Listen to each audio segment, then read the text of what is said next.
Okay, so this is my Mesoamerican presentation. So the Aztec Indians were mostly located in southern and central Mexico. The Inca were mostly located now in modern-day Peru and territory going south down the coastline.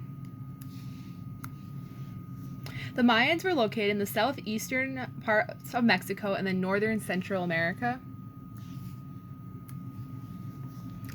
The time periods you could find these tribes would be the Aztecs in 1345 to 1521 CE, the Inca in 1438 to 1533 CE, and Mayan in 2600 to 1800 BC. The Aztec Empire was located in the Valley of Mexico. Here there were lakes and mountains that could help them get fresh water, and the mountains to help with defense. They also could use the extremely nutrient-rich soil to grow food. The Inca lived in and around the Andes Mountains. Here, the territory is really rugged, and the coastlines that they lived on were deserts, and then there were jungles on the other side. The Incan used their interesting situation with geography to their advantage in helping keep their territory and land defended. The Mayans lived in the tropical rainforest area of the Yucatan Peninsula. They lived in a thick jungle area, and the overall land was a plain with some limestone bedrock underneath.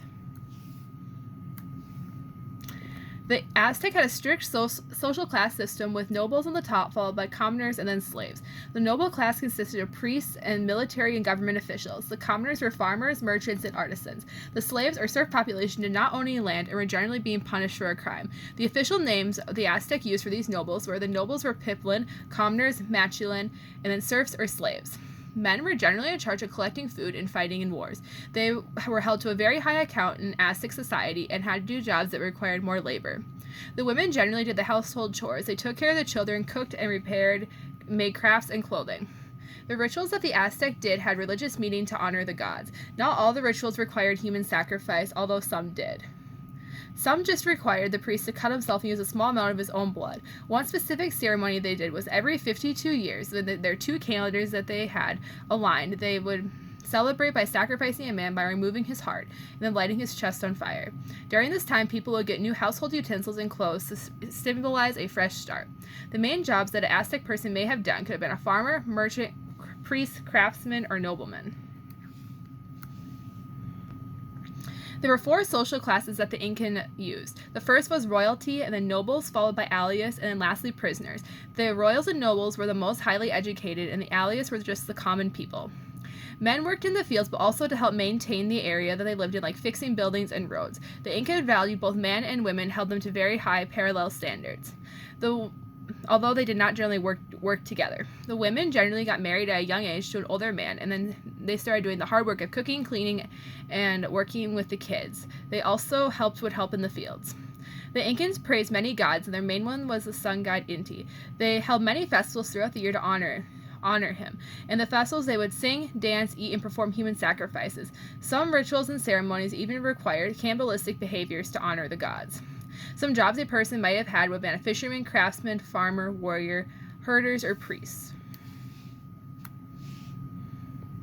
The Mayans also observed four social classes. On the top was the royals and rulers, then nobles, peasants, and last slaves. The top ruler was generally a man. They relied on social class to keep their structured order within their empire.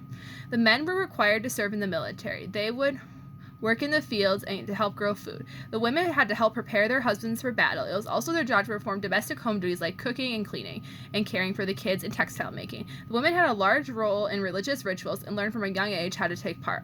The women could take part in court systems to help make decisions, unlike the Aztec or Inca.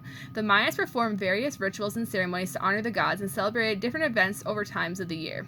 They would celebrate marriages, harvests, and changing of the seasons. The Mayans feared death, and they believed their gods were angry at them, so they sacrificed them to satisfy them and protect their people. The Mayans held for jobs like a farmer, architect, craftsman, builder, porters, or servants.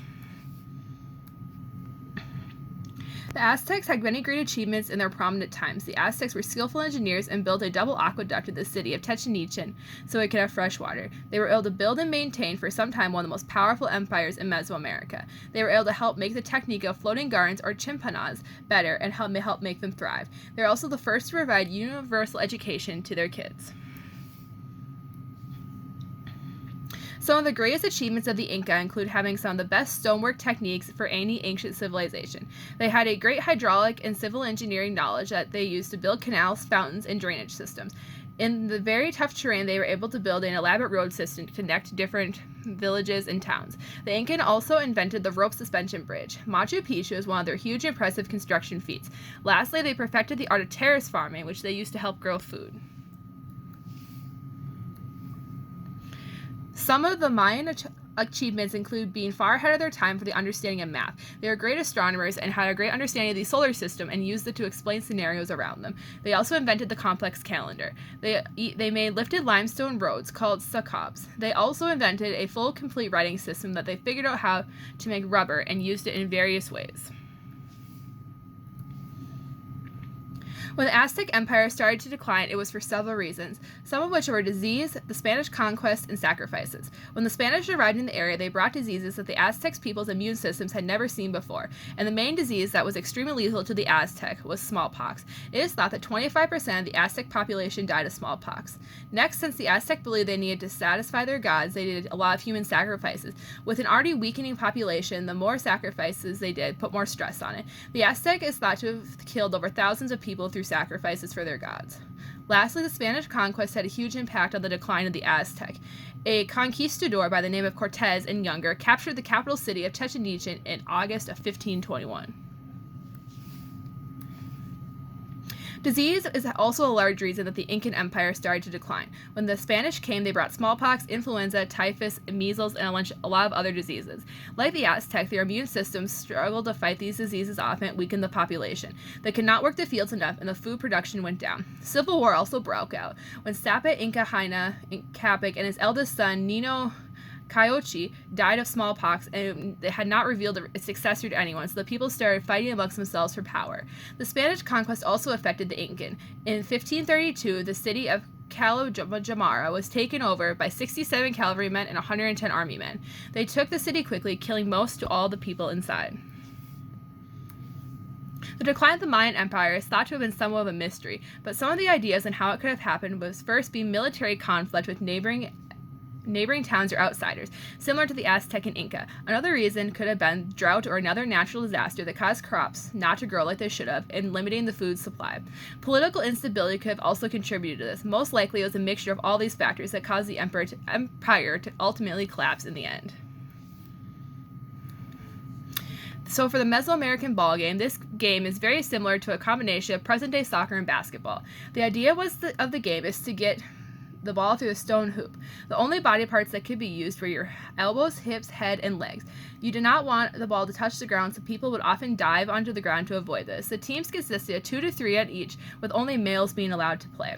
The ball that they used could be very dangerous and break bones because it can measure up to 30 centimeters in diameter and weigh as much as 3.5 kilograms. It is thought that padded protection may have been worn. The game had religious significance to honoring the gods. The losing team's captain or whole team would sometimes be sacrificed to the gods at the end of the game.